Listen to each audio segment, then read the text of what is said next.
الحمد لله وكفى وسلام على عباده الذين اصطفى أما بعد فأعوذ بالله من الشيطان الرجيم بسم الله الرحمن الرحيم وقل للمؤمنات يغضضن من أبصارهن ويحفظن فروجهن ولا يبدين زينتهن إلا ما ظهر منها وليضربن بخمرهن على جيوبهن إلى آخر الآية. وقال الله تبارك وتعالى في مقام آخر: من عمل صالحا من ذكر أو أنثى وهو مؤمن فلنحيينه حياة طيبة ولنجزينهم أجرهم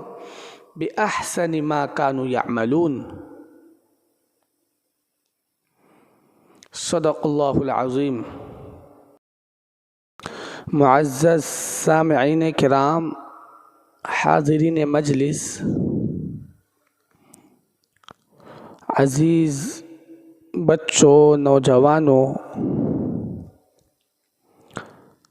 پردہ نشی ماں، بہنوں، بچیوں،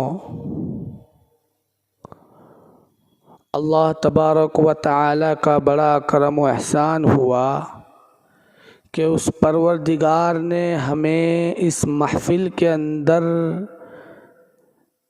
جمع ہونے کی اور کچھ وقت اللہ اور اس کے رسول کی بات سننے، سنانے، سمجھنے اور اس پر عمل کرنے کی توفیق مرحمت فرمائی کہ ہم یہاں سنیں گے، سنائیں گے اللہ اور اس کے رسول صلی اللہ علیہ وسلم کی بات کو سیکھیں گے، تب جا کر عمل کی باری آئے گی. تو گویا کہ ہم نے یہ امید لے کر اور گویا کہ ہم نے یہ ارادہ بنا کر یہاں پر بیٹھے ہیں اور یہاں پر پہنچے ہیں کہ انشاءاللہ ہم لوگ سنیں گے، سیکھیں گے، سمجھیں گے، پھر عمل کریں گے. پتہ چلا کہ ہم نے ارادہ کیا تو اللہ تبارک و تعالی کہ یہاں تو ارادوں کے اوپر ہی فیصلے ہو جاتے ہیں. تو ہم نے اگر عمل کی نیت کی ہے تو گویا کہ ہم عمل کر چکے ہیں. اسی لیے میں نے کہا کہ سننے، سمجھنے اور عمل کی نیت سے ہم یہاں آئے ہیں. تو بہرحال اللہ تبارک و تعالیٰ کا ہمیں شکر ادا کرنا چاہیے کہ اللہ تبارک و تعالیٰ نے ہمیں کیسی کیسی نعمتوں سے سرفراز کیا ہے، کتنی بڑی بڑی نعمتیں ہمیں عطا کر دی ہے اور نواز دی ہے. ہم نے اللہ تبارک و تعالیٰ سے ان نعمتوں کی درخواست کی تھی؟ نہیں، بس اللہ تبارک و تعالیٰ نے اپنے فضل و کرم سے ہمیں نواز دیا ہے. اور سب سے بڑی نعمت جو ہے دنیا کے اندر، سب سے بڑی نعمت، اور یہی نعمت آخرت کے اندر کامیابی اور کامرانی کا ذریعہ بن جائے گی. اور وہ نعمت کیا ہے؟ وہ نعمت ایمان ہے، ایمان کی دولت ہے. بس اللہ نے اپنے فضل و کرم سے ہمیں ایمان کی دولت سے سرفراز کیا ہے. ورنہ کوئی انسان چاہتا، کوئی اللہ کا بندہ یہ چاہتا کہ وہ ایمان اپنے اختیار سے حاصل کر لے اور ایمان کو وہ اپنے مال، اپنی دولت، اپنی طاقت، اپنی شجاعت، اپنی بہادری، اپنے بیلنس کے بل بوتے پر حاصل کرنا چاہتا تو ایمان کو حاصل نہیں کر سکتا اور کوئی کر بھی نہیں سکا۔ دیکھیے تاریخ اٹھائیے، بڑے بڑے وقت کے جابر و ظالم بادشاہ اور وقت کے بڑے بڑے خزانوں کے مالک، قارون، شداد، حامان، فرعون، ابو جہل، امیہ، عتبہ، شیبہ، وقت کے بڑے بڑے مردود ملعون چلے گئے، جنہوں نے اپنے آپ کو سب کچھ منوانے کے لیے اور جنہوں نے اپنے آپ کو سب کچھ ثابت کرنے کے لیے دنیا کے اندر اللہ سے بغاوت کی، اللہ کے پیغمبروں سے بغاوت کی، لیکن ان کا انجام دیکھیے، ایمان نہیں تھا تو کیا انجام ہوگا واللہ تبارک و تعالی بہتر جانتے ہیں۔ ہم نے بھی سنا، ہم نے بھی پڑھا، آپ نے بھی سنا، آپ نے بھی پڑھا ہوگا۔ بہرحال ایمان کی دولت بڑی چیز ہے، کوئی ایمان کو خرید نہیں سکتا، کوئی ایمان کو چھین نہیں سکتا، لوٹ نہیں سکتا، ایمان کے اوپر کوئی ڈاکہ زنی نہیں کر سکتا۔ اس لیے ہمیں ایمان کو مضبوط کرنے کی ضرورت ہے۔ ایمان تو ہے ہمارے اندر، لیکن کیسا ایمان ہے،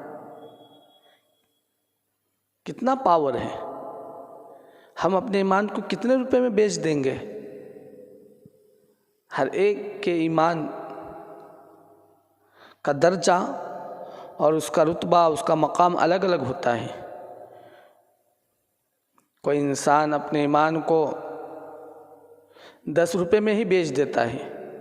کوئی انسان اپنے ایمان کو لاکھ روپے میں بیچتا ہے، کوئی 10 لاکھ میں بیچتا ہے، کوئی کروڑ میں بیچتا ہے، کوئی ارب خرب میں بھی نہیں بیچتا۔ پتہ چلا کہ جس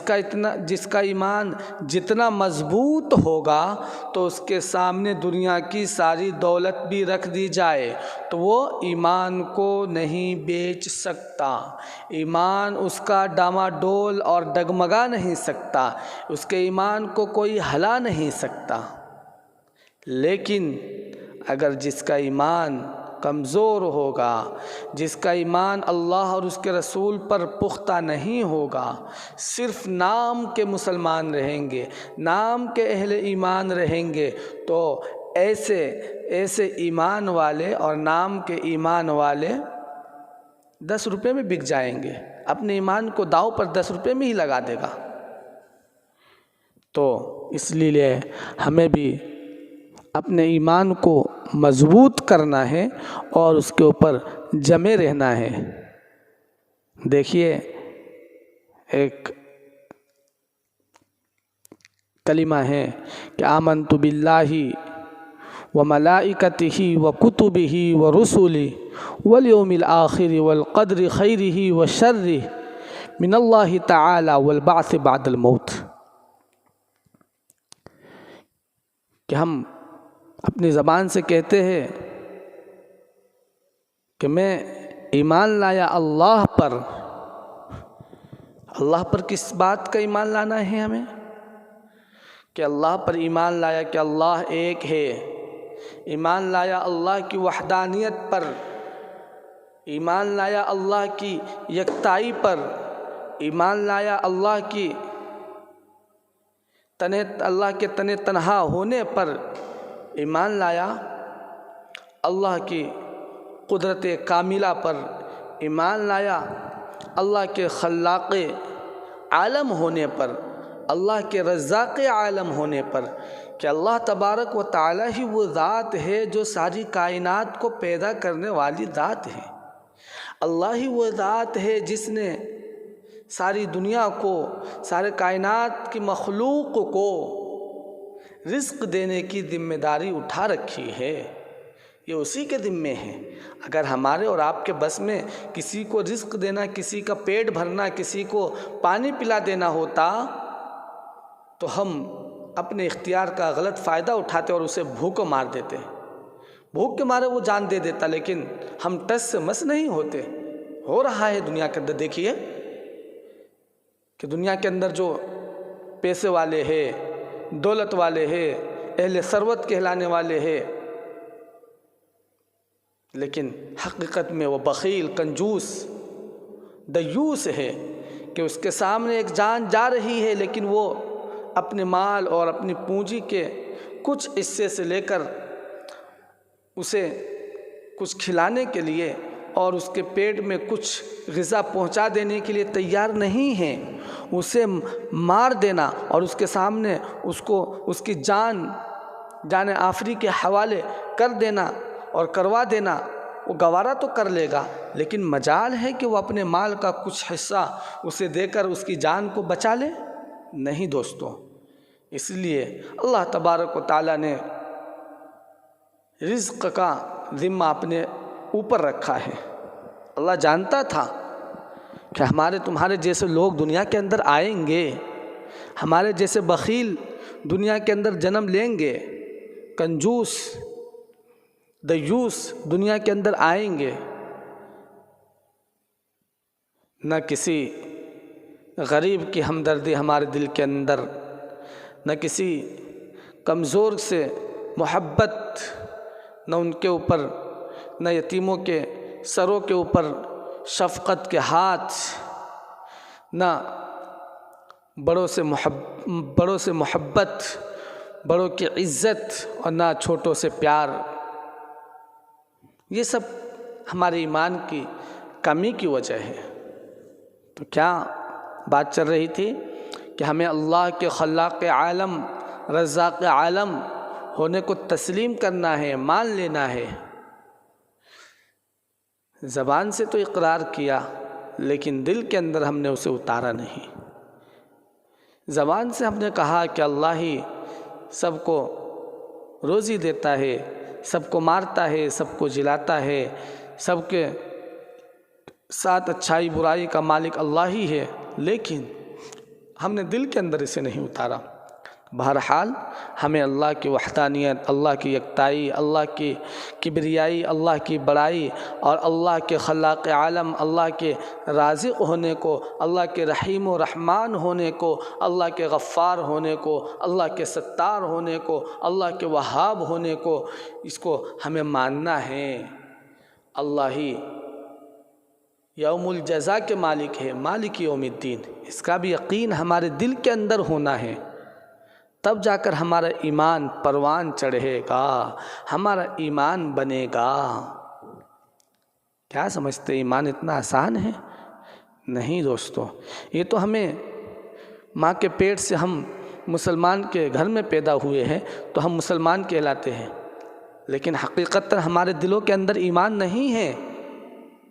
جیسا ایمان ہونا چاہیے، جیسا ایمان اللہ اور اس کے رسول صلی اللہ علیہ وسلم کو مطلوب ہے، ویسا ایمان نہیں ہے۔ یہ رسمی ہم مسلمان ہیں، رسمی مومن ہیں، اس لیے ہمیں حقیقی مومن بننا پڑے گا، کامل مومن بننا پڑے گا۔ اور دوسری چیز، آمنت باللہ و ملائکتہ، فرشتوں پر ایمان لانا، کہ فرشتے بھی ایک مخلوق ہے جو اللہ کی نوری مخلوق کہلاتی ہے، اللہ نے انہیں نور سے بنایا ہے، اس کے اوپر بھی ہمارا ایمان ہونا چاہیے۔ وکتبہ، اور اللہ کی کتابوں پر،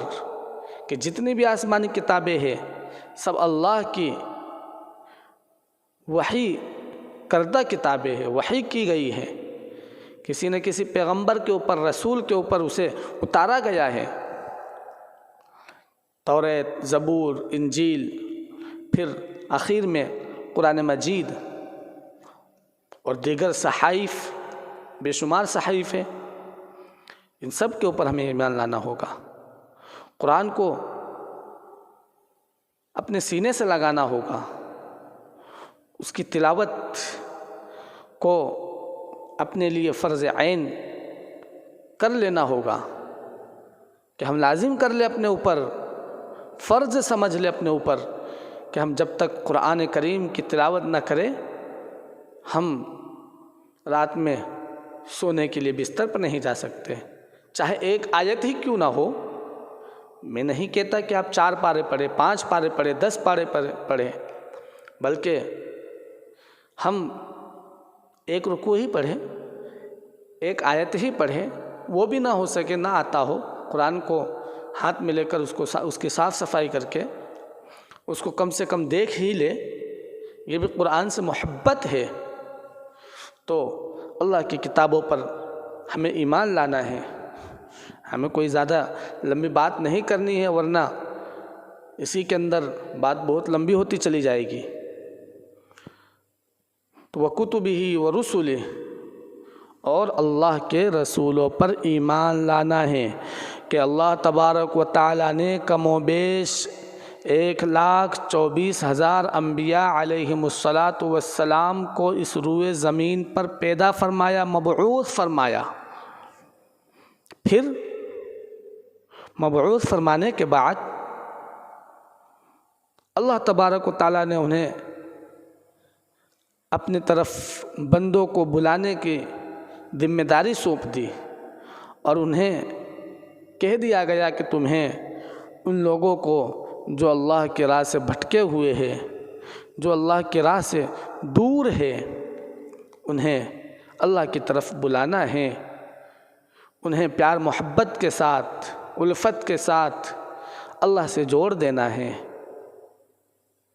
تو ہمیں انبیاء علیہم السلام پر بھی ایمان لانا ہے، اس پر بھی ایمان رکھنا ضروری ہے۔ اور آخرت کے دن پر ہمیں ایمان رکھنا ہے، والقدر خیرہ وشرہ من اللہ تعالی، اور جو بھی اچھی بری تقدیر ہے، اور جو بھی ہم دنیا کے اندر ہمارے ساتھ آنے والے حالات ہیں، چاہے وہ خوشی کا موقع ہو، غم کا موقع ہو، کسی کے دنیا سے جانے کا، کسی کے دنیا سے رخصت ہو جانے کا موقع ہو، ہر حال میں ہمیں اللہ سے راضی رہنا ہے کہ اللہ کی طرف سے ہو رہا ہے، جو بھی ہمارے ساتھ ہو رہا ہے وہ اللہ کی طرف سے ہو رہا ہے۔ ہمارے گھر میں کسی نئے مہمان یعنی کسی بچے کی ولادت کا موقع ہے تو اس وقت بھی اللہ کا شکر ادا کرنا ہے کہ اللہ کی طرف سے یہ خوشی کا موقع ہے۔ اگر کوئی ہمارے گھروں کے اندر سے کوئی رخصت ہو جاتا ہے تو اس وقت بھی ہمیں اللہ کا شکر ادا کرنا ہے اور اللہ کے احکام پر راضی رہنا ہے اور صبر کرنا ہے کہ اللہ کی طرف سے ہے، یہ اللہ کی طرف سے ہے۔ اور جب انسان صابر بنتا ہے اور شاکر بنتا ہے، یعنی کسی خوشی پر شکر ادا کرتا ہے، کسی بچے کی ولادت پر یا کسی اور چیز میں کامیابی پر یا کسی مال و دولت کے مل جانے پر، روپیوں پیسوں کے مل جانے پر اگر وہ شکر ادا کرتا ہے تو اللہ تبارک و تعالیٰ اسے نوازتے رہتے ہیں کہ لئن شکرتم لأزیدنکم ولئن کفرتم ان عذابی لشدید۔ اللہ تبارک و تعالیٰ فرما رہے ہیں کہ اگر تم ہماری نعمتوں کی شکر گزاری کرو گے، اگر تم ہماری نعمتوں کی شکر گزاری کرو گے تو ہم تمہارے نعمتوں کے اندر اور اضافہ اور بڑھوتری اور زیادتی کرتے چلے جائیں گے، لیکن یاد رکھو وَلَئِن كَفَرْتُمْ إِنَّ عَذَابِي لَشَدِيدٌ، کہ اگر تم نے ہماری نعمتوں کی ناقدری کی، اس کی ناشکری کی تو بے شک میرا عذاب سخت ہے، میری پکڑ بہت سخت ہے، اور اس وقت میں کوئی اس عذاب سے اور اس پکڑ سے بچانے والا نہیں ہوگا۔ اس لیے ہمیں نعمتوں کے اوپر شکر گزاری کرنی ہے اور مصیبتوں کے اوپر صبر کرنا ہے۔ ایک آیت ہے دوسرے پارے کی تیسرے رکوع کے اندر کہ وَلَنَبْلُوَنَّكُمْ بِشَيْءٍ مِّنَ الْخَوْفِ وَالْجُوعِ وَالنَّقْصِ مِّنَ الْأَمْوَالِ وَالْأَنفُسِ وَالثَّمَرَاتِ وَبَشِّرِ الصَّابِرِينَ، کہ اللہ تبارک و تعالیٰ فرما رہے ہیں کہ ہم تمہارا امتحان لیں گے، ہم ضرور تمہیں آزمائیں گے، تمہارا امتحان لیں گے اور دیکھیں گے کہ کون تم میں کامیاب ہوتا ہے۔ وَلَنَبْلُوَنَّكُمْ بِشَيْءٍ مِّنَ الْخَوْفِ وَالْجُوعِ وَنَقْصٍ مِّنَ الْأَمْوَالِ، کہ ہم تمہارا امتحان لیں گے تو کس چیز کے ذریعے سے امتحان لیں گے؟ تو کبھی تو اللہ تبارک و تعالیٰ فرما رہے ہیں کبھی خوف کا ماحول بنا کر، کبھی تمہارے درمیان خوف کو پیدا کر دیا جائے گا، چاہے وہ کسی بیماری کا خوف ہو، کسی چور یا ڈاکو کا خوف ہو، یا کسی راستے کے حوادثات کا خوف ہو، ایکسیڈنٹ کا خوف ہو، یا کسی اور مصیبت، گھر کے اندر کوئی بیمار ہو گیا ہو، ان ساری چیزوں کے اندر خوف دے کر، چاہے وہ بڑے وبا کے ذریعے سے خوف ہو، کسی بھی طریقے کا خوف ہو، اس کے ذریعے سے اللہ تبارک و تعالیٰ کہہ رہے ہیں کہ ہم تم کو آزمائیں گے تھوڑا بہت خوف سے اور احسانی سے، کہ کبھی تمہارے اندر غربت آ جائے گی، تمہارے اندر مفلسی آ جائے گی، تمہارے گھروں کے اندر تنگی آ جائے گی، تمہارے پہننے کے اندر کپڑے میں کمی آ جائے گی، لیکن ان کے ذریعے سے اللہ تبارک و تعالیٰ ہمیں پریشان کرنا نہیں چاہتا ہے، بلکہ ہمارے مقام کو بلند کرنا چاہتا ہے۔ تو من الخوف والجوع ونقص من الاموال، کبھی تو ہمارے مالوں کے اندر سے کمی کر کے کہ ہمارا مال کبھی برباد ہو گیا، کوئی ڈاکو چوری کر لے گیا، کوئی چور چوری کر کے لے جاتا ہے، کوئی ڈاکو ڈاکہ ڈال کر لے جاتا ہے، ریزن راستے سے لٹیرے لوٹ لیتے ہیں، یا پھر کوئی گاڑی کے اندر آگ لگ جاتی ہے، گھروں کے اندر آگ لگ جاتی ہے، جس کے ذریعے سے گھر برباد ہو جاتا ہے اور روپے پیسے برباد ہو جاتے ہیں، بینک بیلنس ختم ہو جاتے ہیں۔ تو وَنَقْصٍ مِّنَ الْأَمْوَالِ، کہ ہم تمہارے مالوں کے اندر کمی کر کے تمہیں آزمائیں گے، وَنَقْصٍ مِّنَ الْأَمْوَالِ وَالْأَنفُسِ، اور کبھی تمہارے جانوں کے اندر، کہ کبھی تو تمہارے جانوں کے اندر کمی کر کے، یعنی تو کبھی باپ کا انتقال ہو گیا، کبھی بھائی کا انتقال ہو گیا، کبھی دادا کا انتقال ہو گیا، کبھی معصوم بچے کا انتقال ہو گیا، گویا کہ یہ بچے کا دنیا سے رخصت ہو جانا، باپ کا دنیا سے رخصت ہو جانا، یہ اللہ تبارک و تعالیٰ کی طرف سے آزمائش ہے،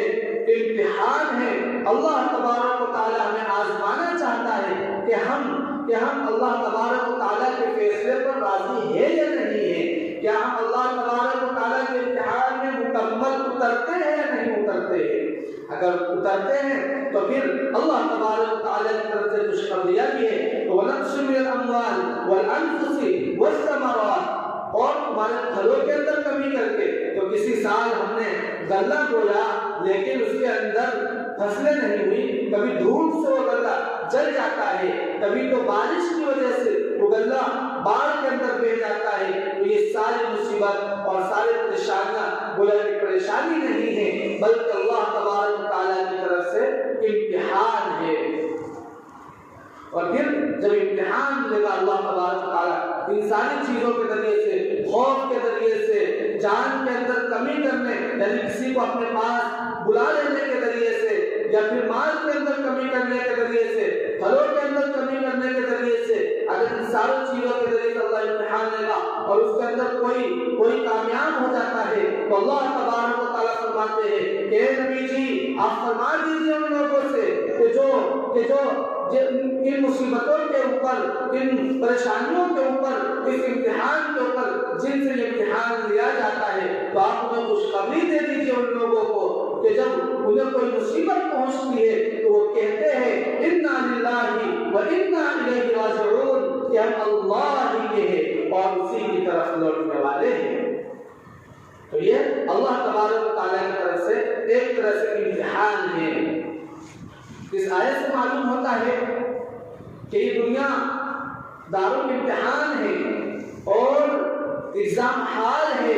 امتحان حال ہے۔ امتحان کے لیے اس دنیا کو بنایا گیا ہے کہ اللہ تبارک و تعالیٰ اس دنیا کے اندر امتحان لے کر وہ آزمائے اور پرکھے، جیسا کہ ہم لوگ جب بازار میں جاتے ہیں، مارکیٹ میں جاتے ہیں، کپڑے کی دکان پر جاتے ہیں، شاپنگ کے لیے جاتے ہیں، تو وہاں پر ہم سب سے پہلے اس کپڑے کو دیکھتے ہیں، اس کو جانچتے ہیں، پرکھتے ہیں، کبھی تو ہاتھ لگا کر، کبھی صرف آنکھ سے دیکھ کر پرکھ لیتے ہیں، کبھی ہاتھ لگا کر اس کے نرمی اور اس کے کڑک پن کو چیک کرتے ہیں، کبھی ہم چپل خرید رہے ہیں، کبھی ہم سوٹ خرید رہے ہیں، کبھی ہم کوئی اور ڈریس خرید رہے ہوتے ہیں، تو پھر اس کو دیکھتے ہیں، پرکھتے ہیں۔ جب ہم فروٹس خرید رہے ہوتے ہیں تو سیب کو اٹھا کر اسے دیکھتے ہیں کہ کوئی کہیں سے خراب تو نہیں ہے۔ جب اس طریقے سے ہم دنیا کے اندر کوئی بھی چیز لیتے ہیں اور اس کو دیکھتے ہیں، پرکھتے ہیں، تو کیا اللہ تبارک و تعالیٰ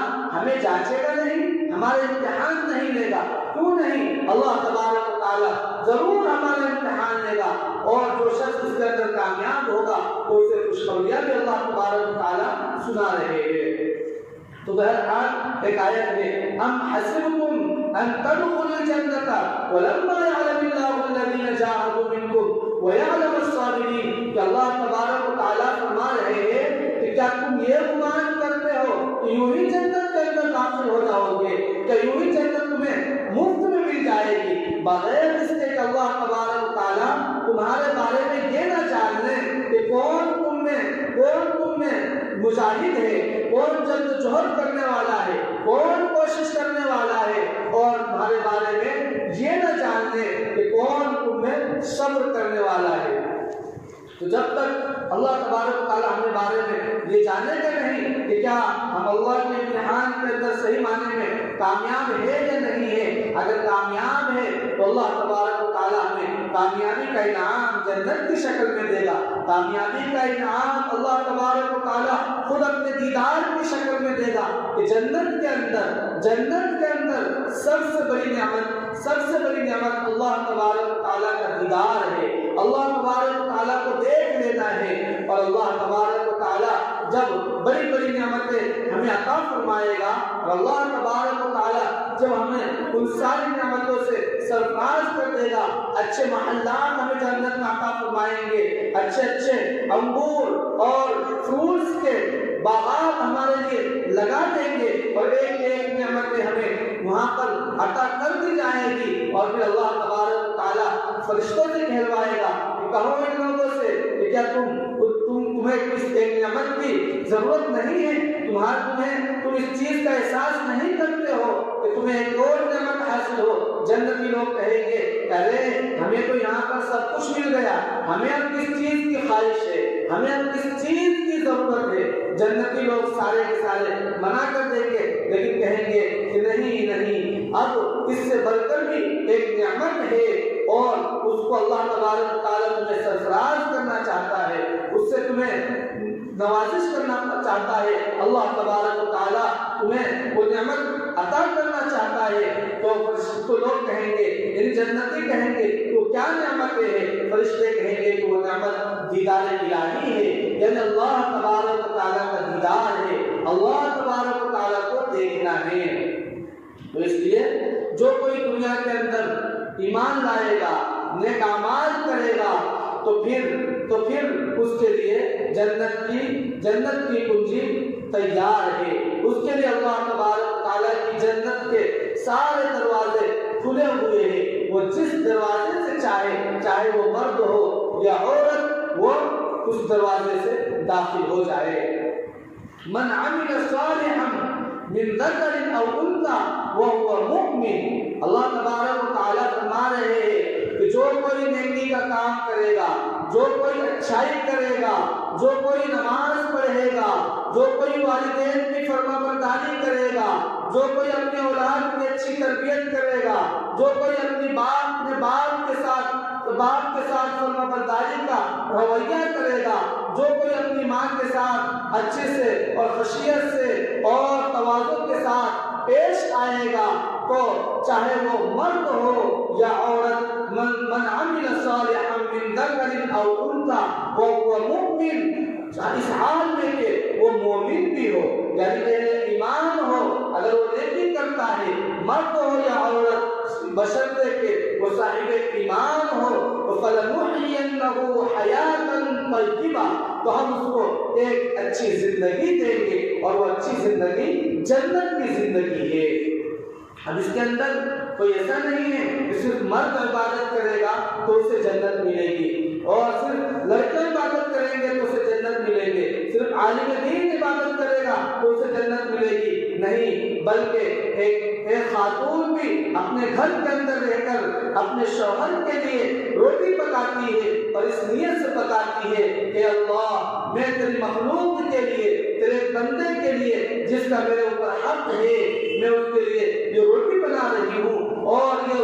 اس کے لیے اس کے سامنے پیش کروں گی جس سے اس کا دل خوش ہو جائے گا، اور وہ اس نیت سے بناتی ہے کہ اللہ یہ میں روٹی جو بنا رہی ہوں یہ اپنے بچے کے لیے بنا رہی ہوں، یہ روٹی وہ کھائیں گے تو تیری عبادت کریں گے، یہ روٹی کھائیں گے تو تیرے سامنے سجدہ کریں گے، یہ روٹی کھائیں گے وہ تیری کتاب یعنی قرآن پاک کی تلاوت کریں گے، یہ میرے ہاتھ کی بنی ہوئی روٹی یہ کھائیں گے تو یہ اس کے ذریعے سے مسجدوں کو جانے والے بنیں گے، اس کے قدم مسجدوں کی طرف اٹھیں گے، یہ روٹی جب یہ کھائیں گے تو اس کے جسم کے اندر توانائی آئے گی، طاقت آئے گی اور ایک جوش پیدا ہوگا جس سے یہ اسلام کی آبیاری و آبپاشی کریں گے، وہ اسلام کی خیر خواہی کے لیے ہر راستے میں کھڑے ہو جائیں گے اور ہر راہ میں وہ گامزن ہو جائیں گے اور ہر وقت تیار رہیں گے۔ تو اس نیت سے ہے کہ نیک نیت ہے اور نیک نیتی اس کے اندر ہے اور ارادے اچھے ہیں تو اس کا روٹی بنانا بھی عبادت ہے۔ اگر وہ اپنے بچے کی پرورش اس نیت سے کرتی ہے،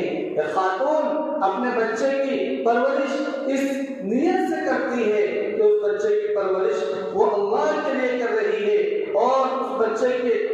کی پرورش اس نیت سے کرتی ہے کہ وہ اللہ کا بندہ ہے اور وہ اس کے اولاد ہے، اس کے حقوق اس خاتون کے اوپر ہے، وہ جانتی ہے کہ یہ میرا بچہ ہے، اس کی پرورش میرے دل میں ہے، اللہ تبارک و تعالیٰ نے اس کی پرورش کے ذریعہ مجھے بنایا ہے اور اسے نہلاتی ہے، دھلاتی ہے، اچھے کپڑے پہناتی ہے، اسے ناشتہ اس کے سامنے پیش کرتی ہے، اس کا پیٹ بھر کر پھر اس کو مدرسے کی طرف، مکتب کی طرف، مسجد کی طرف کرتا پاجامہ پہنا کر اور اس کو ٹوپی لگا کر ہاتھ میں کتاب دے کر اس کو مسجد کی طرف بھیجتی ہے، مدرسے کی طرف بھیجتی ہے، مکتب کی طرف بھیجتی ہے، اللہ تبارک و تعالیٰ اسے بہترین اجر دے گا، اللہ تبارک و تعالیٰ اس کو بہترین جزا دے گا اور آخرت کے اندر اس کے لیے بڑے اجر ہے اور اللہ تبارک و تعالیٰ کے بڑے بڑے وعدے ہیں، اور جب اللہ تبارک و تعالیٰ وعدہ کرتا ہے تو اللہ تبارک و تعالیٰ کا وعدہ کبھی جھوٹا نہیں ہوتا ہے، اللہ تبارک و تعالیٰ اپنے وعدے سے کبھی مکرتا نہیں ہے، کبھی انکار نہیں کرتا ہے۔ جب عورت اپنے شوہر کی خوشی کے لیے، جب عورت اپنے شوہر کی خوشی کے لیے اور اس کے راحت کے لیے جب بستر بچھاتی ہے اور اس کے اندر نیت کرتی ہے یہ بستر جو بھی بچھا رہی ہوں یہ اپنے سرتاج کے لیے ہے، اپنے شوہر کے لیے ہے اور اپنے سر کے تاج کے لیے ہے، تو اس طریقے سے وہ نیت کرتی ہے تو وہ اس پر آئیں گے اور تھکے ہارے وہ کھانا کھا کر جب اس پر آرام کریں گے اور جب اس کے جسم کو راحت ہوگی اور صبح جب وہ اٹھیں گے اور ایک چستی پھرتی اس کے جسم کے اندر اور ایک جوش ہوگا اور ایک نیا ایک اس کے اندر امنگ ہوگی، ایک نئے ارادے ہوں گے، نئے امیدیں ہوگی اور جب وہاں سے اٹھ کر وہ مسجد کی طرف جائے گا تو اس کے لیے بھی اس چستی پھرتی کے اسباب کو میں نے مہیا کیا ہے، یعنی نرم بستر لگائے ہیں تو اللہ تبارک و تعالیٰ اسے اس پر بھی اجر دے گا۔ اگر ایک بندہ یا ایک بندی وہ جب کھانا کھاتی ہے اور جب وہ بندہ کھانا کھاتا ہے تو پھر اس کے اندر اگر وہ نیت کر لیتا ہے کہ اس کھانے کے ذریعے سے ہمیں توانائی ملے گی، اس کھانے کے ذریعے سے ہمیں انرجی ملے گی، تو پھر اس کے ذریعے سے ہم عبادت کریں گے، تو یہ کھانا بھی اس کے لیے عبادت ہے، سونا بھی اس کے لیے عبادت ہے، چلنا بھی اس کے لیے عبادت ہے۔ ایک بندہ، ایک بندی، ایک اللہ کا بندہ، ایک اللہ کی بندی، ایک رسول اللہ صلی اللہ علیہ وسلم کا امتی، چاہے وہ مرد ہو عورت، جب وہ آپس میں ایک دوسرے کو دیکھ کر مسکراتے ہیں تو ایک دوسرے کو مسکرانا وہ اگر دین کے لیے ہے، دین کی آبیاری کے لیے ہے اور سنت رسول کو زندہ کرنے کے لیے ہے تو اللہ تبارک و تعالیٰ اس پر بھی اجر دیتا ہے۔ لہذا ہمیں ایک دوسرے کے لیے خیر خواہ بننا چاہیے، ایک پڑوسی دوسرے پڑوسی کا حق ادا کرتا رہے، ایک پڑوسی دوسرے پڑوسی کو تکلیف دینے سے بچتا رہے، کہ اللہ کے پیارے حبیب صلی اللہ علیہ وسلم کا ارشاد ہے کہ جو کوئی مسلمان تو وہی ہے کہ جس کے ہاتھ اور زبان سے سارے مسلمان محفوظ رہے، یعنی اس کے ہاتھ سے کسی کو تکلیف نہ پہنچی ہو، اس کے ہاتھ سے یا اس کی زبان سے کسی کو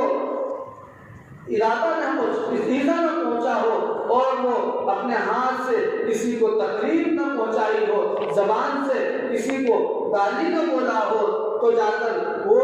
دنیا کے اندر صحیح مومن ہے اور صحیح ایمان والا ہے، صحیح اسلام والا پھر وہی کہلاتا ہے جو اس طریقے سے ہوتا ہے۔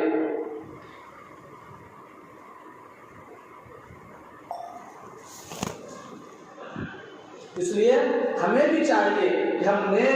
نیک سیرت بنے، نیک اخلاق بنے، نیک دینت بنے، اور اللہ اور اس کے رسول صلی اللہ علیہ وسلم کے احکامات کو، اللہ اور اس کے رسول صلی اللہ علیہ وسلم کی دین کے معلومات کو، اللہ اور اس کے رسول صلی اللہ علیہ وسلم کے احکامات کو ہم معلوم کر کے اس کے اوپر 100% چلنے والے بنے۔ اور ایسا نہیں ہے کہ ہم عورتوں کے اندر یا ہم جوانوں کے اندر یا ہم بچوں کے اندر ایک طرح سے ایک ارادہ نہیں ہوتا ہے، عزم نہیں ہوتا ہے، ہمت نہیں ہوتا ہے۔ آج کل عورتوں کو یہ کہہ کر کہ وہ کم ہمت ہوتی ہے، انہیں یہ کہہ کر کہ ان کے اندر حوصلہ نہیں ہوتا، یہ کہہ کر کہ وہ کمزور ہوتی ہے، جسم سے بھی کمزور ہوتی ہے، ارادے سے بھی کمزور ہوتی ہے، وہ ہمت سے بھی کمزور ہوتی ہے، اور یہ کہہ کر ان کی ہمت کو اور کچل دیا جاتا ہے اور دبا دیا جاتا ہے، اور اس طریقے سے ان کی حوصلہ افزائی کی بجائے حوصلہ شکنی ہوتی ہے، یعنی ان کی ہمت کو توڑ دیا جاتا ہے اور بجائے اس کو آگے بڑھانے کے اور پیچھے کر دیا جاتا ہے۔ ایسا نہیں ہے کہ کوئی بڑے گھرانے کی عورت ہو یا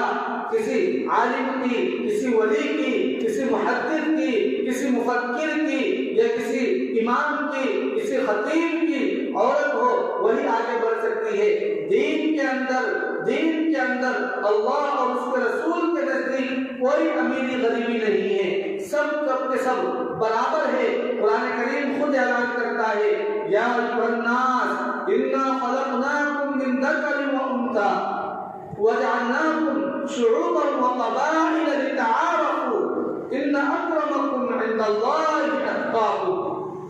کہ لوگوں، انا خلقناکم من ذکر و انثی، ہم نے تم کو ایک مرد اور ایک عورت سے پیدا کیا ہے، من ذکر و انثی وجعلناکم شعوبا وقبائل، اور ہم نے تمہارے اندر قبائل کو بنا دیے ہیں، خاندان کو بنا دیے ہیں، لتعارفوا، کیوں بنایا قبیلوں کو، کیوں بنایا برادری کو؟ اس لیے کہ تم آپس میں پہچانے جاؤ، نہ کہ اس لیے کہ تم ایک دوسرے کے اوپر ایک برتری حاصل کرو، ایک دوسرے کے اوپر فخر محسوس کرو کہ ہم شیخ ہیں، ہم سید ہیں، ہم فلاں ہیں، ہم خان ہیں، ہم پٹھان ہیں۔ اس لیے نہیں، بلکہ اس لیے کہ تم صرف پہچانے جاؤ کہ تم فلاں کے خاندان سے ہو، فلاں برادری سے تعلق کرتے ہو، بس اس لیے، نہ کہ ایک دوسرے کے اوپر فخر کرنے کے لیے، ایک دوسرے کے اوپر بڑائی جتلانے کے لیے، بلکہ ان اکرمکم عند اللہ اتقاکم، تمہارے درمیان، تمہارے نزدیک اور اللہ تبارک و تعالیٰ کے نزدیک بہتر اور افضل اور معزز عزت دار تو وہی ہے جس کے اندر تقویٰ ہو، جس کے اندر اللہ کا ڈر ہو، جس کے اندر شریعت کا پاس و لحاظ ہو، جس کے اندر پردے کا اہتمام ہو، جس کی زندگی کے اندر نماز والی عبادت ہو، جس کی زندگی کے اندر روزے ہو، جس کی زندگی کے اندر تلاوت ہو، جس کی زندگی کے اندر صدقات ہو، جس کی زندگی کے اندر زکات ادا کرنے کا ایک جذبہ ہو، جس کی زندگی کے اندر اور جس کے ارادے کے اندر، جس کے حوصلے کے اندر آگے بڑھ جانے کا، آگے کچھ کرنے کا ایک ہمت ہو، ایک ارادہ ہو، ایک عزم ہو، ایک جوش و جذبہ مسلسل ہو، اس طریقے سے اگر کوئی کرتا چلا جاتا ہے تو پھر وہ اللہ تبارک و تعالیٰ کے نزدیک کامیاب ہے۔ اگر کوئی خاتون اپنے بچے کو دینی تعلیم کے لیے تیار کرتی ہے تو اللہ تبارک و تعالیٰ کے نزدیک وہ سب سے معزز ہے، عزت دار ہے، اللہ کے نظر میں وہ ایک طریقے سے دوسری عورتوں سے اعلیٰ ہے، دوسری عورتوں سے عمدہ ہے، اچھا ہے۔ اور اسی طریقے سے ایسا نہیں ہے کہ ہماری ہمتیں کم ہیں، ایسا نہیں ہے کہ ہمارے حوصلے کم ہیں جیسا کہ دنیا کے اندر انہیں کہا جاتا ہے، بلکہ ایک عورت ہے، قرآن کریم کے اندر 4 عورتوں کا ذکر کیا گیا ہے، ایک ہی جگہ پر 4 عورتوں کا ذکر کیا گیا ہے، ان میں سے دو عورت جو کہ کافرہ تھی، مشرکہ تھی، اللہ کا انکار کرنے والی تھی، اور 2 ایمان والی تھی، 2 نیکی پر چلنے والی تھی۔ وہ 2 عورتیں جو مشرکہ تھی وہ کوئی اور نہیں بلکہ وہ 2 نبی، 2 پیغمبر کی بیوی تھی، ایک تو نوح علیہ السلام کی بیوی اور دوسری حضرت لوط علیہ السلام کی بیوی۔ یہ دونوں عورتیں چہ جائیں گے، چاہے وہ ایک وقت کے پیغمبر، وقت کے نبی اور رسول کی بیوی تھی، لیکن ان کے اندر ایمان نہیں تھا، تو اللہ تبارک و تعالیٰ نے ان کے لیے عذاب کا وعدہ کیا۔ اللہ تبارک و تعالیٰ نے ان کی دنیا بھی خراب کر دی، ان کی دنیا بھی تباہ و برباد کر دی، اور آخرت کے اندر بھی انہیں ہمیشہ ہمیش کے لیے دوزخ میں جلنا پڑے گا۔ اور دوسری 2 عورت، جن میں سے ایک عورت جو تھی وہ حضرت مریم علیہ السلام، جو کسی کی بیوی نہیں تھی، لیکن اللہ تبارک و تعالیٰ کے نزدیک ان کا اتنا مقام تھا کہ اللہ تبارک و تعالیٰ انہیں جنت کے اندر جگہ عطا فرمائے گا۔ تو اس طریقے سے اگر کوئی شخص یا کوئی خاتون یہ سمجھتی ہے کہ وہ فلاں کی بیوی ہے، وہ عالم کی بیوی ہے، حافظ کی بیوی ہے، تو وہ عالم یا حافظ اللہ تبارک و تعالیٰ کے یہاں اس کی بخشش کروا دے گا، ایسا ہرگز نہیں ہے، بلکہ اللہ تبارک و تعالیٰ کے نزدیک کو ایمان اور نیک اعمال کا سکہ چلتا ہے۔ جو یہاں سے دنیا کے اندر سے ایمان لے کر جائے گی، جو دنیا کے اندر سے اچھے اعمال لے کر جائے گی، جو دنیا کے اندر صدقے دے کر جائے گی، جو دنیا کے اندر اچھے اعمال کر کے جائے گی، جو دنیا کے اندر سے اپنے بچوں کو تعلیم دلا کر آخرت کے لیے تیار کرے گی، ایسی عورتیں اللہ تبارک و تعالیٰ کے نزدیک محترم ہے، معزز ہے اور قابل عزت ہے، اور عزت کی نظر سے دیکھی جانے والی ہے۔ لیکن اگر کوئی عورت اس کے خلاف ہے کہ اس کے اندر دین کا کوئی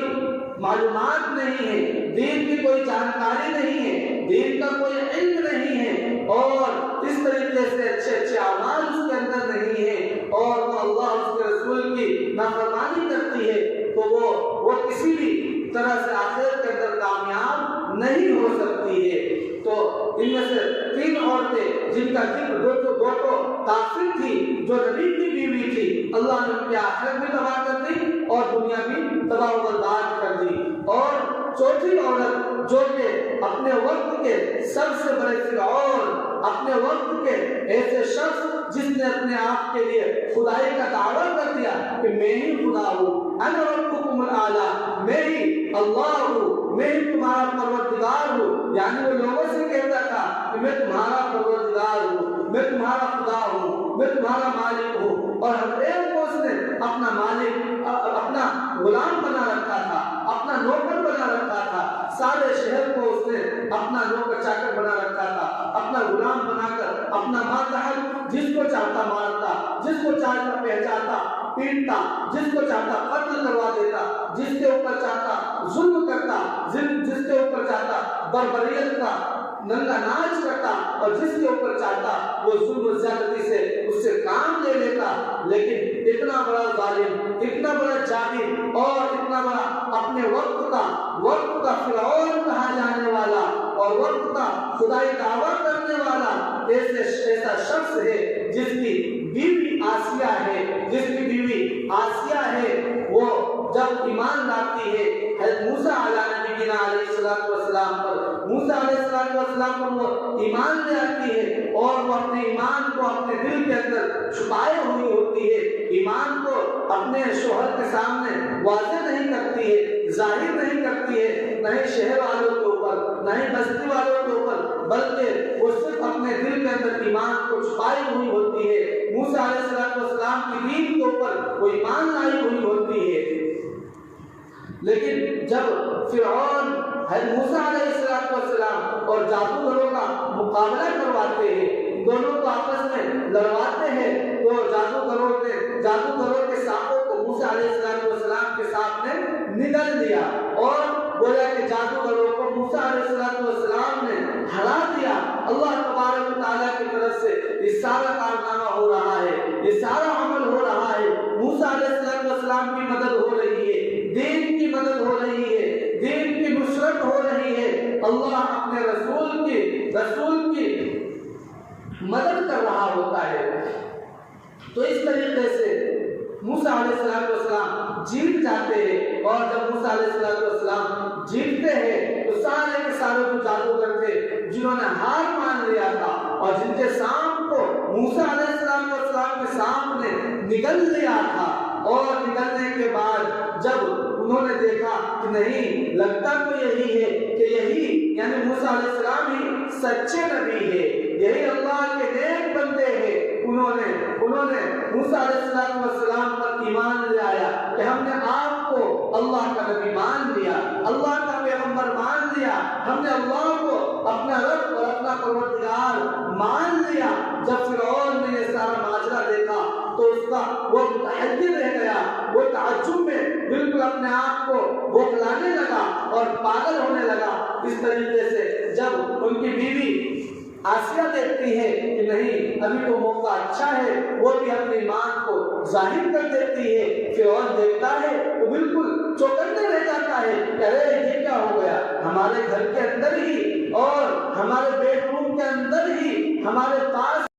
میں رہنے والی یہی ایمان والی نکلی، اور یہی ایمان کو ایک طریقے سے اپنے دل کے اندر بسانے والی نکلی۔ انہوں نے فوراً وزیر کو حکم دیا کہ چلو اس کو کسی تہخانے کے اندر اسے بند کر دو، اسے نظر بند کر دو، اور جب اسے نظر بند کر دیا جاتا ہے تو اس کے کمرے کے اندر، آسیہ کے کمرے کے اندر ایک کتا کو چھوڑ دیا جاتا ہے جو کہ بالکل کاٹنے والا کتا ہوتا ہے اور کھا جانے والا کتا ہوتا ہے، شکاری کتا ہوتا ہے، اس کو چھوڑا جاتا ہے۔ لیکن وہ اللہ کی بندی ہوتی ہے، اللہ تبارک و تعالیٰ کی طرف سے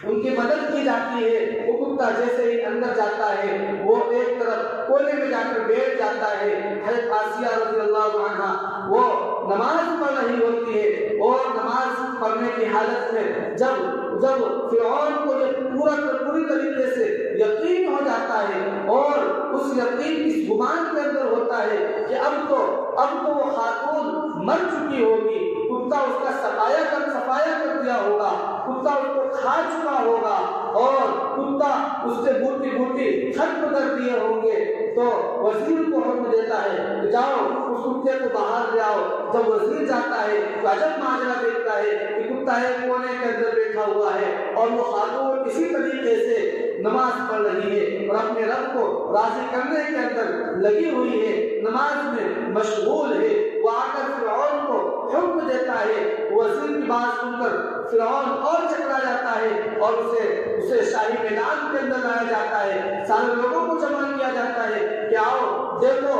اب تو اسے سزا دی جائے گی۔ اور حضرت آسیہ علیہ السلام کو وزیر کے ذریعے سے اور جلال کے ذریعے سے ان کے ہاتھ پیر کے اوپر کیلی جھکوا دیے جاتے ہیں، اور ان کو اسی درمیان حضرت آسیہ نے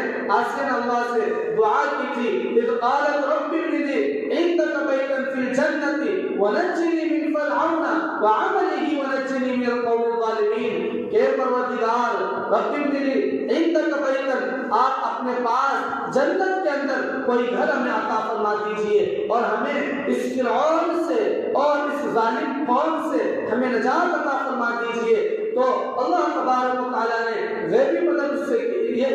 کیا کہ اللہ تبارک و تعالیٰ نے ان کو ان کے جسم سے اندر سے روح کو قبض کروا لیا گیا، اور جو کیلی ٹھوکی جاتی ہے اور جو سزا دی جاتی ہے وہ صرف ایک مردہ جسم کے اوپر ساری سزا دی جاتی ہے اور اسے پتہ بھی نہیں ہوتا۔ تو اس طریقے سے اللہ تبارک و تعالیٰ اپنے نیک بندے اور نیک بندیوں کی مدد کرتا ہے، بشرطے کہ وہ نیک بندے اور بندیاں اپنے حوصلے کے اندر اپنے ہمت کے اندر، اپنے عزم کے اندر اور ارادے کے اندر پختہ ہو اور ہر حال میں اپنے رب کو راضی کرنے والی ہو، اور کتنی بھی مصیبت آ جائے، کتنی بھی پریشانیاں آ جائے اور کتنے بھی حالات بد سے بدتر بن جائے، لیکن وہ ہر حال میں اللہ کے فیصلے پر راضی رہ کر، اللہ کے فیصلے کو اٹل مان کر اس پر خوش رہنے والی ہوتی ہے اور اطاعت کرتی چلی جاتی ہے، اور اللہ کے دین کے اوپر، اللہ کی وحدانیت کے اوپر، رسول اللہ کی رسالت کے اوپر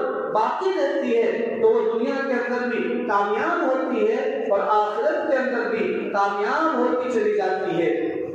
کیونکہ ایک عورت جو ہوتی ہے اس کا گھر کے اندر بڑا رول ہوتا ہے، وہ گھر کے اندر اگر بہو ہے تو اس کے لیے یہ ہے کہ وہ اپنے گھر والوں کو لے کر چلے، اور اگر ساس ہے تو وہ اپنے بہو کو اپنی بیٹی کی طرح مان کر چلے کہ جس طریقے سے ہماری بیٹی ہے یہ بھی ہمارے گھر کے اندر اپنے ماں باپ کو چھوڑ کر آئی ہے، اپنے بھائی بہنوں کو چھوڑ کر آئی ہے، تو ہمارا فریضہ بنتا ہے کہ ہم اس کی ماں بن جائے، ہمارا فریضہ بنتا ہے کہ ہماری بچی جو ہے اس کی بہن بن جائے، ہمارا فریضہ بنتا ہے کہ ہمارا بیٹا جو ہے اس کا بھائی بن جائے، ہمارا فریضہ بنتا ہے کہ ہمارا شوہر جو ہے اس کو باپ کا شفقت اور باپ کا پیار دینے والا بن جائے، اور بہو کو بھی چاہیے کہ وہ بھی دیکھے کہ ہم اس گھر کے اندر بہو بن کر آئی ہے تو ہم گھر کو توڑنے والی نہ بنے، بلکہ ہم اپنے ساس کو ماں مان لے، جس طریقے سے ہم نے اپنے گھر کے اندر ماں کو چھوڑ کر آیا ہے یہاں پر ہماری ماں یہی ہے،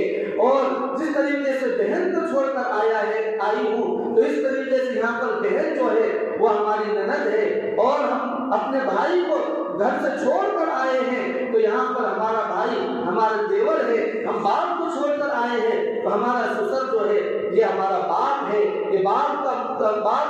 شفقت یہ ہمیں دے دے گا اور ہمیں عطا کرے گا، اور شفقت کے اندر ہم پروان چڑھتے چلے جائیں گے، ہم شوہر کا حق ادا کرنے والی بنے اور شوہر کے لیے ایک طریقے سے راحت اور تسکین کا ذریعہ بنے کہ شوہر جب گھر کے اندر آئے تو ہم اس سے خندہ پیشانی کے ساتھ، مسکراتے چہرے کے ساتھ ہم اس سے بات کرنے والے ہو، سلام کرنے والے ہو، ان کے لیے پانی جلدی سے پیش کر دینے والے ہو، ان کو اگر پیاسا پائے تو فوراً پانی پلانے والی ہو، تھکا ہارا پائے تو ان کے لیے فین چالو کر دینے والی ہو۔ اس طریقے سے اگر ہم زندگی گزارتے ہیں تو ہم دنیا کے اندر بھی اللہ تبارک و تعالیٰ کی مدد کو دیکھیں گے، اللہ تبارک و تعالیٰ کی نصرت کو دیکھیں گے کہ اللہ تبارک و تعالیٰ ہمیں دنیا کے اندر بھی ہمیں عطا کرتا چلے جائے گا۔ اسی طریقے سے ہم دین کے اندر ہر لائن سے ہم آگے بڑھتے چلے جائے، ہم اپنے بچوں کو بھی دینی تعلیمات سے روشناس کرائے، دینی تعلیمات سے ان کو معلومات دے کہ دینی تعلیمات کے اندر اللہ کیا ہے، اللہ کون ہے، رسول اللہ کیا ہے، رسول اللہ کون ہوتے ہیں، اللہ کے نبی کون ہوتے ہیں، اور اللہ کے نبی کی بیویاں ہماری کون ہیں، ان کے نام ہمیں یاد ہونا چاہیے، ہم کس کی امت میں ہیں، ہمارے نبی کا کلمہ کیا ہے، پہلا کلمہ کیا ہے، دوسرا کلمہ کیا ہے، یہ بنیادی چیز ہے، یعنی یہ ابتدائی تعلیمات ہے، کم سے کم ان چیزوں کو ہمیں